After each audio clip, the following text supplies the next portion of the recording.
Bro ಯಾವ ನಿಮ್ಮದು? ಶಿರಾ ಹತ್ರ ಬಟ್ಟಿನಹಳ್ಳಿ. ಏನು ಓದಿದ್ದೀರಾ? First year degree. ಡಿಗ್ರಿ ಯಾವ ತಗೊಂಡಿದ್ದೀರಾ? HES.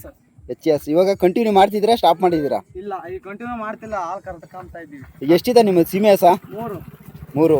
ಅಂದರೆ ನಿಮ್ಮ ಪ್ರಕಾರ ಇವಾಗ ಹಳ್ಳಿ ಜೀವನ ಮಾಡ್ತಾ ಇದ್ದೀರಾ, ಯಾವ್ದು ಬೆಸ್ಟು? ಸಿಟಿ ಜೀವನ ಬೆಸ್ಟಾ ಇಲ್ಲ ಹಳ್ಳಿ ಜೀವನ ಬೆಸ್ಟಾ? ಹಳ್ಳಿ ಜೀವನ ಬೆಸ್ಟು. ಅಂದರೆ ಓದಿದ್ರು ಬೆಸ್ಟಾ ಓದಿದ್ರು ಬೆಸ್ಟಾ? ಓದಂಗಿದ್ರೆ ಚೆನ್ನಾಗಿ ಓದಂಗಿದ್ರೆ ಓದ್ಬೇಕು. ಇಲ್ಲ ಅಂದ್ರೆ ಹಿಂಗೆ ಹಳ್ಳಿ ಹಾಲು ಕರ್ಕೊಂಡಿದ್ರೆ ಒಳ್ಳೆ ದುಡ್ಡು. ಅಂದರೆ ಹಳ್ಳಿಯಲ್ಲಿ ಓದಿದ್ರೆ ಚೆನ್ನಾಗಿ ಓದಬೇಕು. ಓದ್ಬೇಕು. ಇಲ್ಲ ಅಂದ್ರೆ ಓದ್ಬಾರ್ದು. ಹೆಂಗ ಏನಾದ್ರು ಮೇಯಿಸ್ಕೊಂಡು ಮನೆ ಕಡೆಗೆ ನೋಡ್ಕೊಂಡು ಇರ್ಬೇಕು. ಎಷ್ಟಿದೆ ನಿಮ್ಮ ಎಲ್ಲ ಸೀಮೆ ಹಸುಗಳು ಎಲ್ಲ? 3. ಎಷ್ಟು ಲೀಟ್ರ್ ಕೊಡುತ್ತೆ ಬೆಳಗ್ಗೆ ಸಾಯಂಕಾಲ ಎಲ್ಲ? 9 ಲೀಟ್ರ್ ಕೊಡ್ತವೆ. 9 ಲೀಟ್ರು. ಎಲ್ಲಿಗೆ ಹಾಲು ಎಲ್ಲ ಹಾಕ್ತಿದ್ದೀರಾ? ಇದು ಬೆಂಚೇಟ್ ಬಸವನಹಳ್ಳಿ ಹತ್ರ, ಬೆಂಚೇಟ್ ಪಕ್ಕ ಬಸವನಹಳ್ಳಿ. ಹೌದಾ? ಅಂದರೆ ಇವಾಗ ಡೈಲಿ ನೀವೇ ಕರಿತೀರಾ? ನಾವೇ ಕರಿತೀವಿ. ಇದು ಬಿಟ್ಟರೆ ಬೇರೆ ಇನ್ಯಾರು ಕರೀತಾರೆ? ಯಾರು? ನಮ್ಮ ಅಣ್ಣ. ನಿಮ್ಮ ಅಣ್ಣವ್ರು ಕರೀತಾರೆ. ಇವರೇ ನಿಮ್ಮ ಅಣ್ಣವರು?